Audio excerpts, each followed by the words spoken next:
Welcome to How to Split a Toaster, a divorce podcast about saving your relationships from True Story FM. Today, what does your toaster need you to know about it?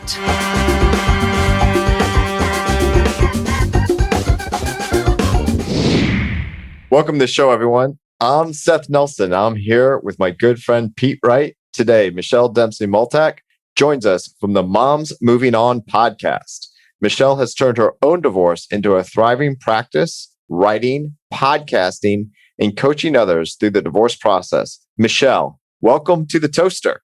Thanks for having me in your toaster or at your toaster or on your toaster. In the toaster, on the toaster. We're unclear on the positioning of the toaster. It changes week to week. Michelle, we're so excited to have you here. You've got such a valuable perspective that you have positioned on your website and your coaching process and the podcast I've been listening to. It is really focused on helping women, helping moms move on through the divorce process. Such a valuable perspective. And as men in the divorce podcasting biz, we were hoping we could start with a little perspective shift.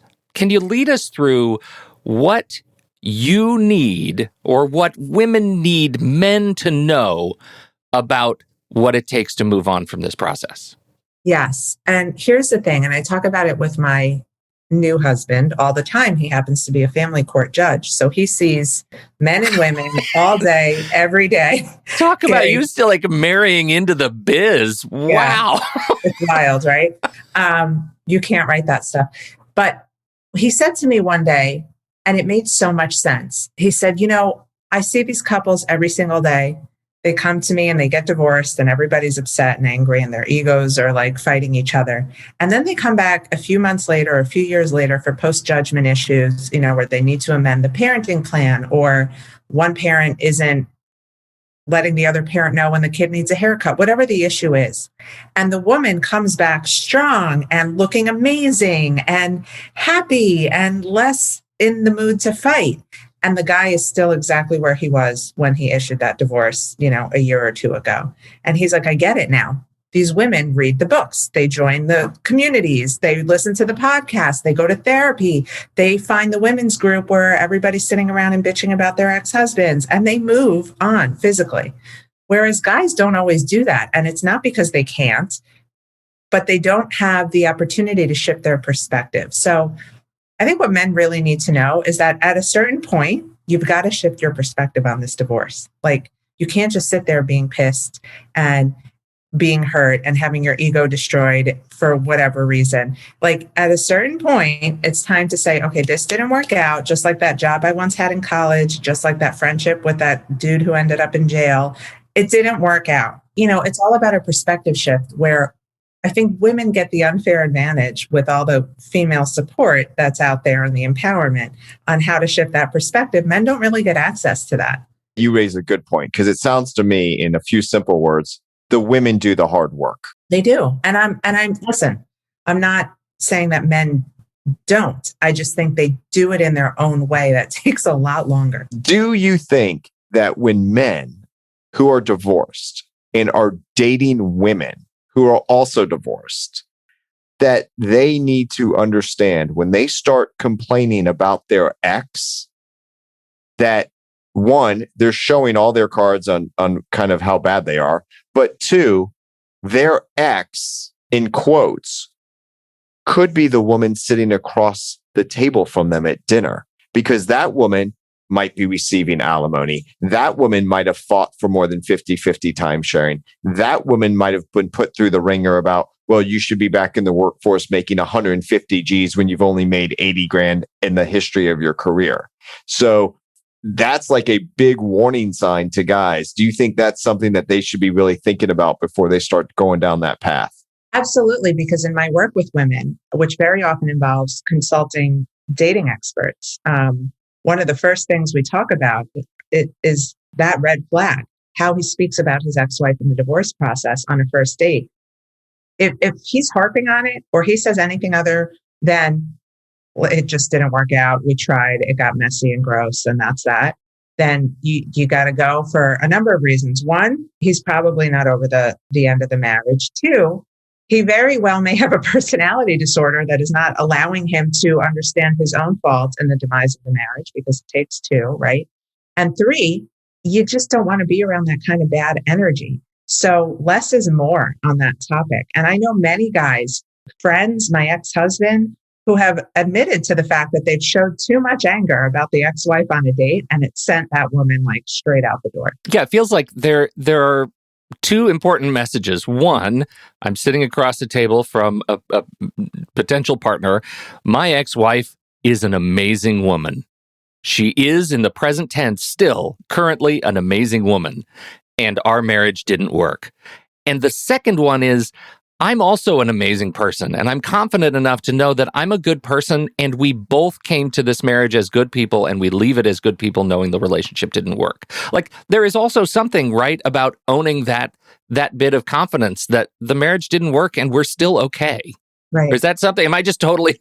When did I start lying just now? You're not lying. I think ultimately, and this is something I say to women all the time. They come to me with, my ex-husband is the worst. He's an asshole. He's so bad. He's so this.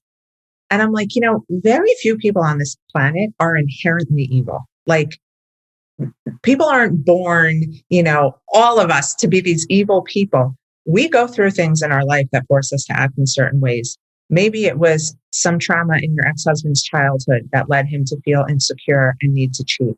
Or maybe it was, your trauma in your childhood that couldn't wrap your head around trusting your ex-husband. Like, we all come to the table as good people with bad qualities sometimes, right? And so I think there's this, every woman calls her ex-husband an asshole, and every ex-husband calls his ex-wife crazy, right? I think like that just seems to be the narrative, and it's about easy stereotypes, right? Easy stereotypes, but it's about understanding that, like, unless your ex-husband was Jeffrey Dahmer, he's not inherently evil. And we have to focus on the fact that there were good things there that led you to walk down the aisle to him and make children with him. And those are the things to focus on when you move forward. On that same topic, I'm very close with my former spouse. I never even use the word ex because I think it has a derogatory connotation. We don't use the term stepdad. He's got an amazing male role model in his life who happens to be the person married to his mother now. Now, when he's saying, like, if he's introducing his friends, this is my stepdad, we call him the bonus dad. It's like the icing on the cake. It's the cherry on top. It's a bonus. And Steve, Kai's bonus dad, is amazing with him. And he's so loving and caring and has his back. And when Kai was little, I dropped him off and said, I pulled an ex-husband moved. I'm dropping the kid off totally sugared up, and Steve goes, don't worry. He's a great kid, especially when he's sleeping, that kind of stuff right in front of him. But I think that's something to think about. How do you also view the new person in your former spouse's life? Because sometimes they're your best ally and you might not even know it. Maybe they're the one keeping your former spouse in check a bit. What do you think about that? First of all, wake up every day hoping and praying today's the day that my ex meets somebody. And I'm going to say ex because baby daddy just sounds like a little, Right. A little much, right? A little much. But I think your greatest power is the person, like it's your frenemy. It's the best person you could align yourself with, because from their side, they really do want your approval. Like, I am my husband's second wife, and I do enjoy the approval of his ex-wife in some strange way. Like when she thanks me for doing something for their daughter, or, recognizes that something was done that wouldn't have been done if there wasn't a woman in the picture. I once put out a post on Instagram, and I got skewered for it by all these women who had been like recently cheated on, about honoring the new woman on Mother's Day. And people like came for me. I had to take the post down, but I believe in that. And I got that example from my mother because I'm the child of divorce, a heinous divorce with a heinous father who did heinous things. But something my mom always did was like align herself with his new woman, even though she was the mistress. And I didn't understand at the time. And now as a mom, I fully get it. Like, that was her way in. That was her way to make sure our teeth were brushed. That was her way to make sure that, if I cried, there'd be someone there to dry my tears because my dad was not good with emotions, So that person really you need to put in your back pocket and cherish because they're not there to hurt you. Again, our egos are so wrapped up in, this person's there to take my place. No, this person is just the new person in your ex's bed. And it's not the worst thing to have a happy ex, You just said it, ego. I mean, my sense is the things that get in the way of men moving on are their inability to get out of their own way, right? Ego. Yes, to get out of your own head and be able to see and live in fact and truth. Like anything that causes me to get upset about, this new person in my ex's bed is they're all stories I'm writing about this fantasy of a marriage that might have actually worked out. And I'm letting myself get repeatedly disappointed about a thing that is never going to happen. And I say that to women all the time who have been cheated on. They're so mad at the mistress or whoever.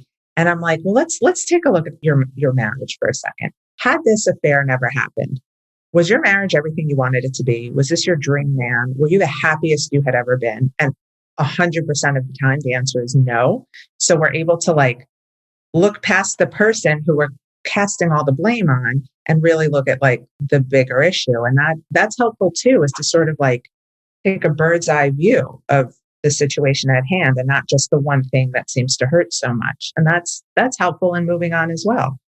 What about the woman who's dating a man now? He's divorced and he is, hasn't moved on yet. He still has that anger, but the woman's like, you know what? He treats me great. And they just have a bad relationship. They just didn't work and they still don't work and they're raising kids together. That kind of almost compartmentalized. Do you think that's healthy? Can people do that? Should there still be a red flag when it only seems to be directed at the former spouse or ex-spouse? But hey, our relationship's great.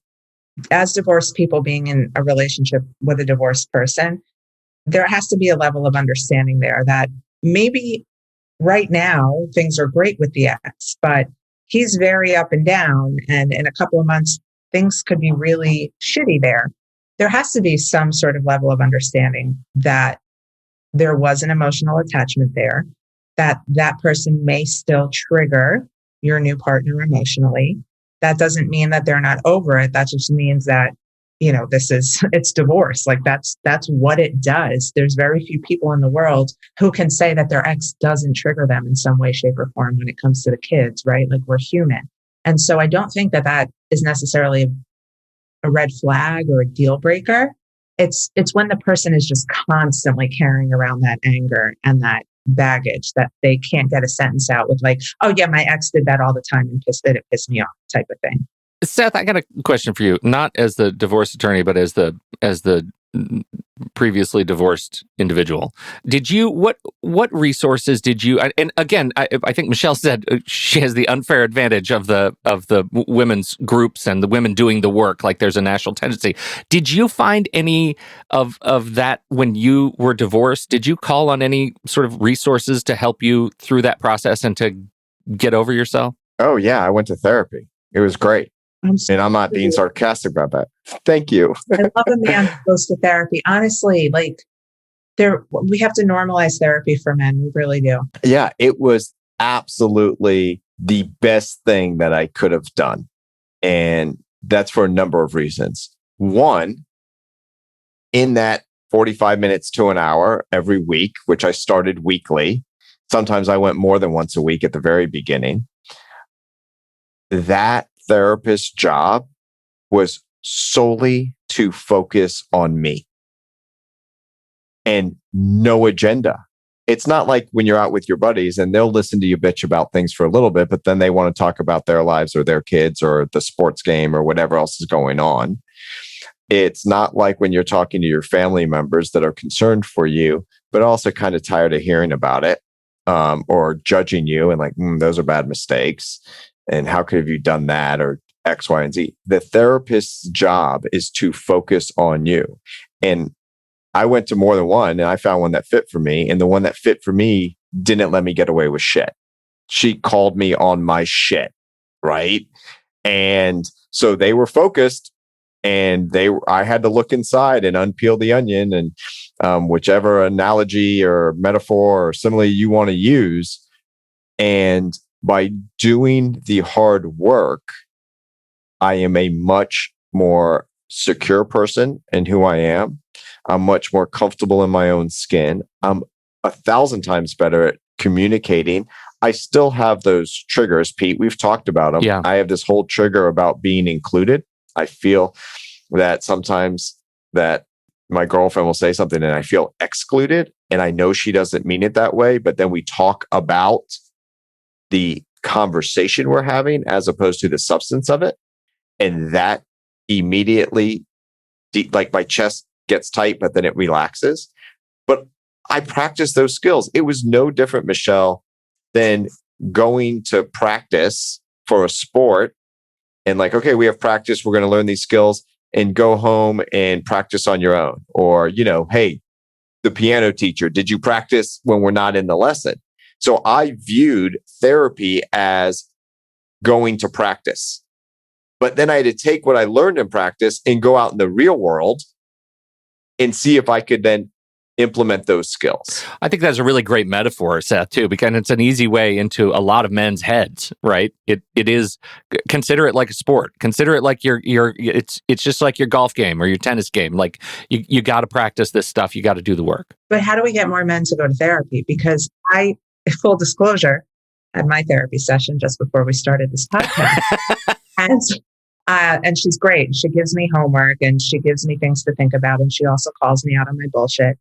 And I said to her, do you realize that so much of what we talk about could be avoided if the people in my life I'm talking about chose to have their own therapy? And she said, I know, but we can't force that. We wish we could, but so many issues could be avoided if that person went to therapy. My simple way to motivate men is you don't force it, you incentivize them. It will help get you laid. Right. But I can't guarantee that for him because I'm certainly not. So, right. I understand. Not necessarily with you. Not with you. But it's just, I don't know. I feel like women, and I see it all over Instagram and social media, all the empowering quotes for women about healing and getting in touch. I do a lot of work around trauma and resilience and getting in touch with those traumatic things so that you can work through them. And those quotes are not being posted for the guys. They're just not. I will tell you though, from my perspective, I was single before I was dating my absolutely phenomenally intelligent, hilarious, beautiful partner that I'm with now. Just making sure she's listening. I'll hear about it later. Is I would go out on dates and I'm a divorce lawyer and the topic would come up. What do? I would say attorney. What kind of an attorney? I would say, well, I'm a divorce attorney, but I really work hard to leave that at the office and not bring it home with me. And then if my date started talking about her divorce, oh, I had the worst ever. I'm like, check, please. I'm out. Right. The reciprocal though is if they ask, oh, are you divorced? And I would say, yeah. And they would say, well, what happened? And I would say, two really good people that have an amazing kid. It just didn't work out between us. And I would try to just leave it at that. I would also talk about if they ask, well, what is she like? I'd be like, she's amazing. I could not ask for a better mom. We work really well together. I would always compliment her. And by the way, it happens to have the benefit of being true. My former spouse is phenomenal. We are very close. And people would tell me that when my friends' wives wanted to set me up, I would say, well, how do they describe me? And one thing they would always say is, he really gets along with his former spouse. And that was an attraction to the women that they were setting me up with.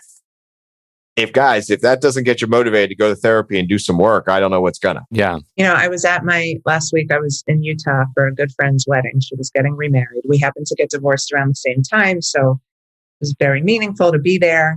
And her ex-husband was there, in the front row, cheering her on, sitting with their daughter because mommy was now marrying somebody else. And I know them from their life together, and he's just an amazing dad and co-parent, and may have had too much to drink. And I'm like literally in tears, like, Josh, you're so amazing. Like, can you please get ex-husbands to be like you? Like, like, you're here and you're happy. And he said, yeah. He said, the best thing I could have for our daughter is Ev, my ex, being happy.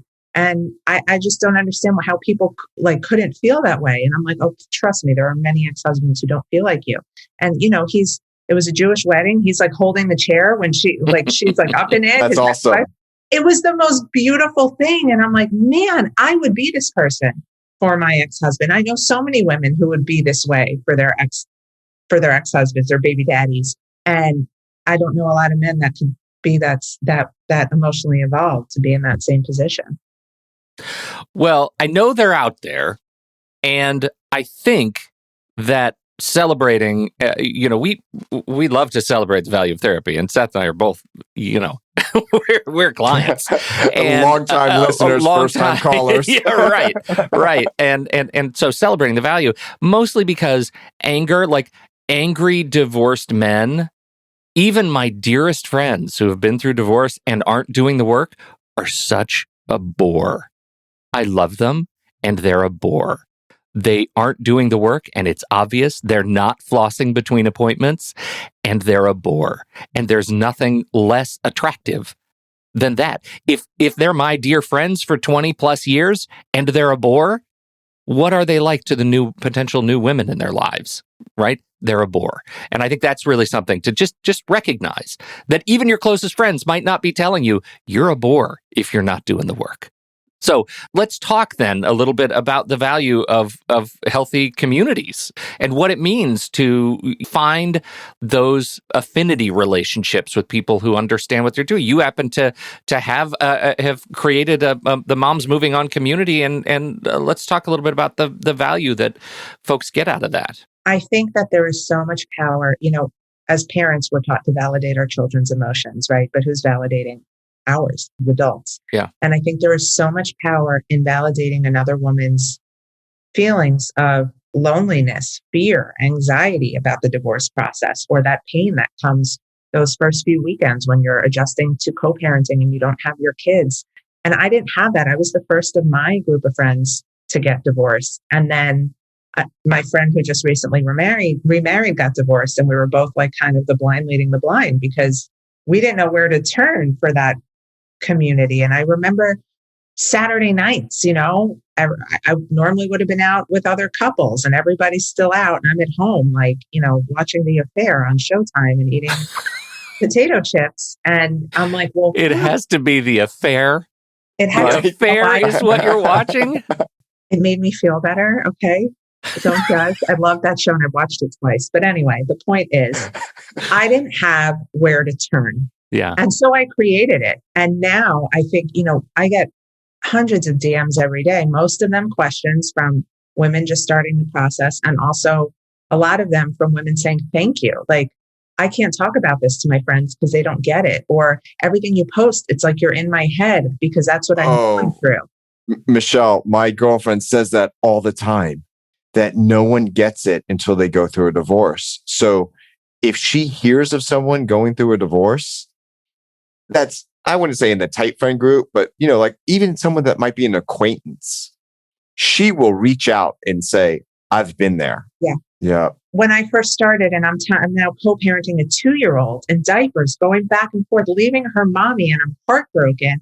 And I would say something to my friends who were like now pregnant with their second and third kids. They'd be like, oh my God, you're so lucky you get a break. And I wanted to like hit everybody with my car because that was not the answer I was looking for. Yeah. Whereas, now I have a whole community of women and I have a paid membership group with a Facebook page where, one of the moms will write, okay, I need help this weekend. My little one is at her dad's for the first time. I'm losing it. And everybody like chimes in to make her feel better. That is so invaluable. And something I don't allow in my community is ex bashing.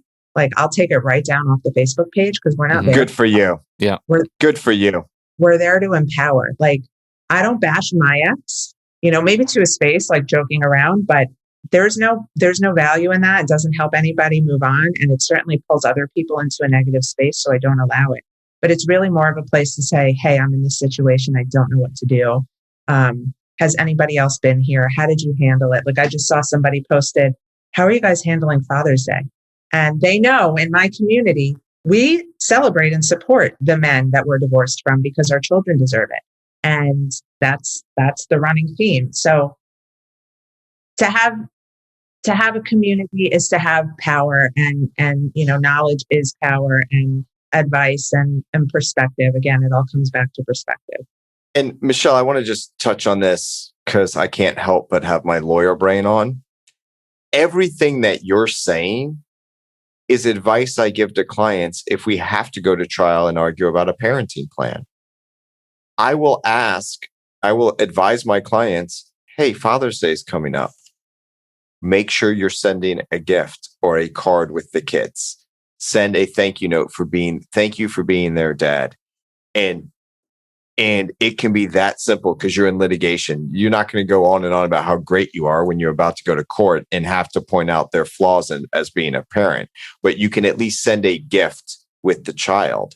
And if you're doing that type of stuff, when you get to court and the judge is looking at it like, well, yeah, this person's trying to co-parent. They're the ones trying to heal. They're the ones focused on the children. The gift is from the children, right?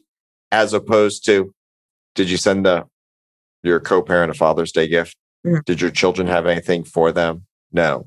What kind of message do you believe that sends to your child? Like, I'll have a field day with that on the other side. Mm-hmm.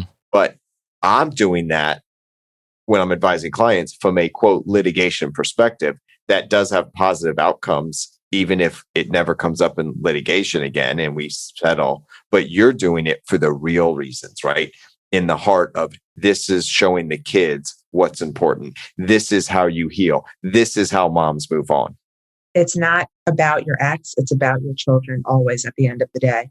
And if you can lay your head down at night feeling okay with not empowering your child to celebrate their dad, then I don't know like what planet you're living on. You have to encourage that relationship because whether you like it or not, that person is half of your child.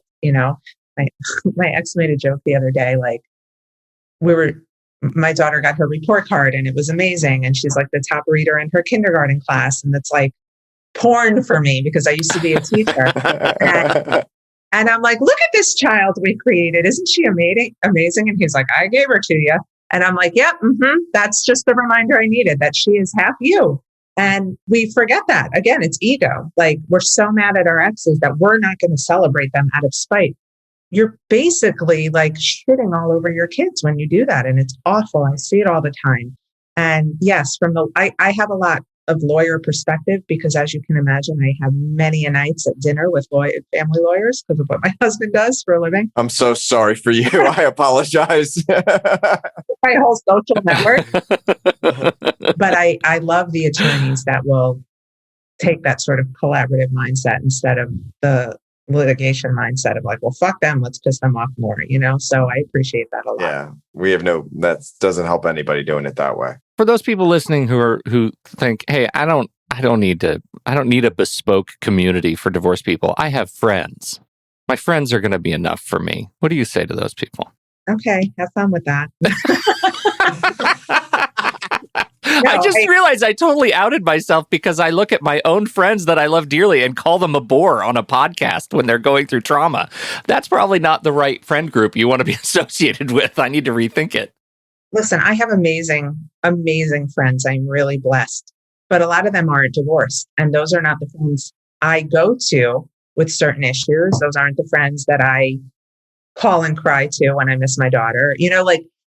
There's different friends for different things, right? Like you have your fun friends that, are going to want to go to the bar and like not leave until last call. And then you have your friends that are fun just to talk about. I gave up those friends a long time ago. I can't. I'm like, I'll meet you for happy hour. Good luck to you the rest of the night. There's different friends for different things. And I don't think, as divorced people, we can only have divorced friends. So many of my friends are happily married and have been for a long time. And I just think you got to find your people when you need them.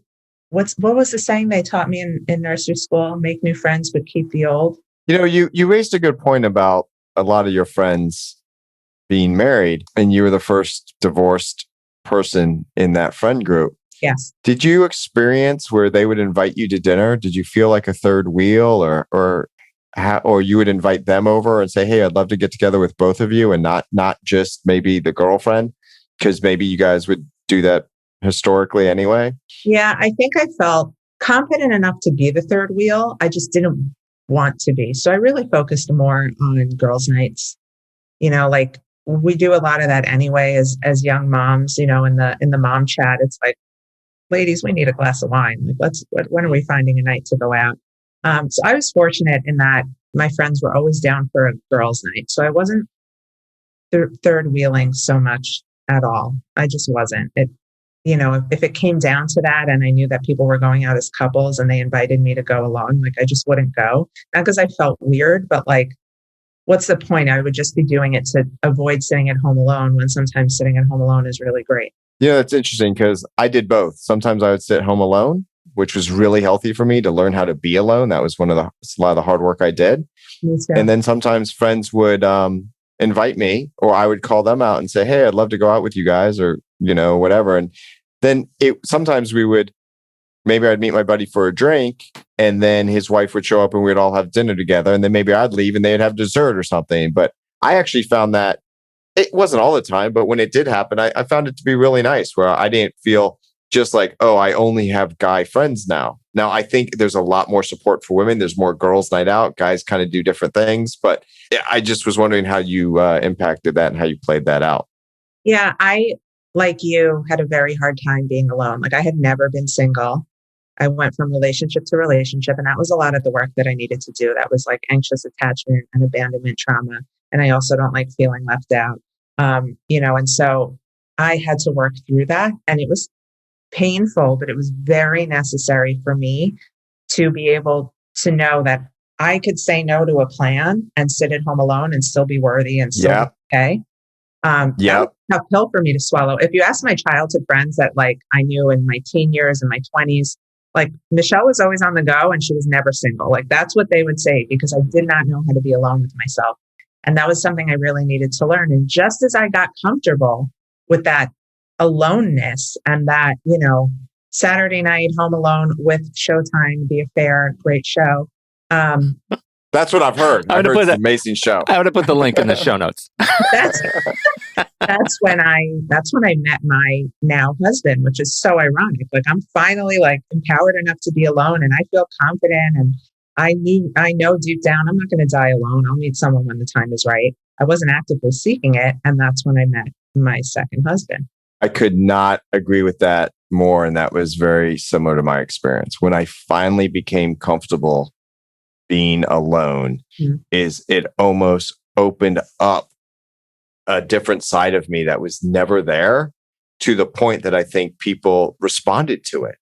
For me to say, yeah, go have your girls' night, maybe we'll catch up later, or whatever the case may be.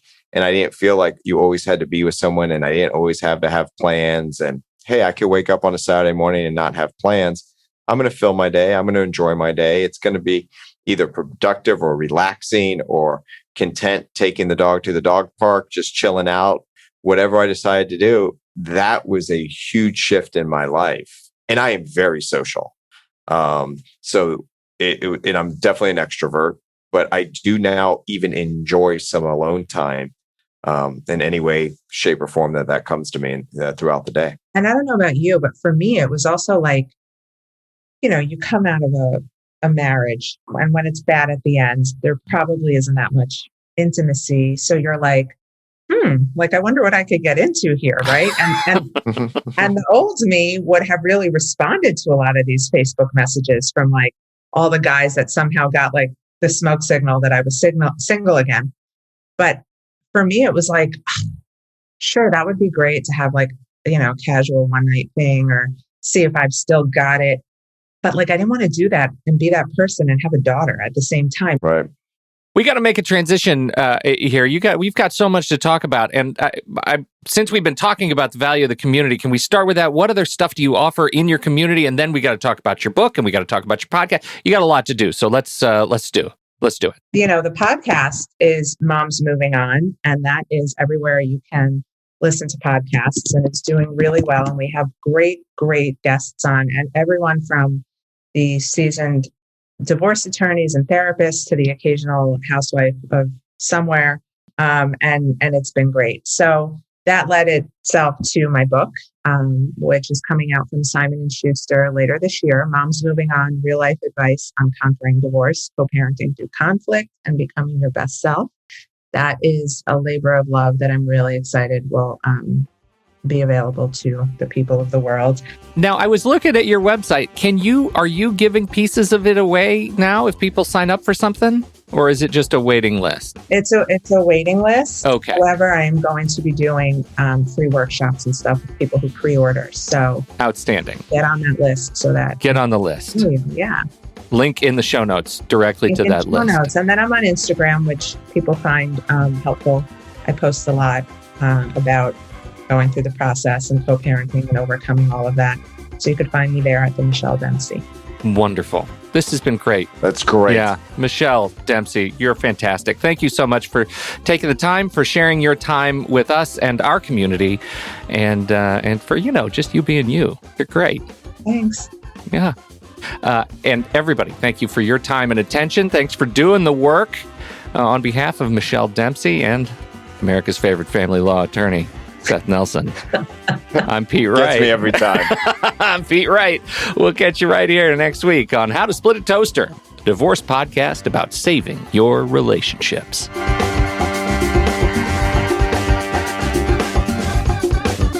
Seth Nelson is an attorney with Nelson Coster Family Law and Mediation, with offices in Tampa, Florida.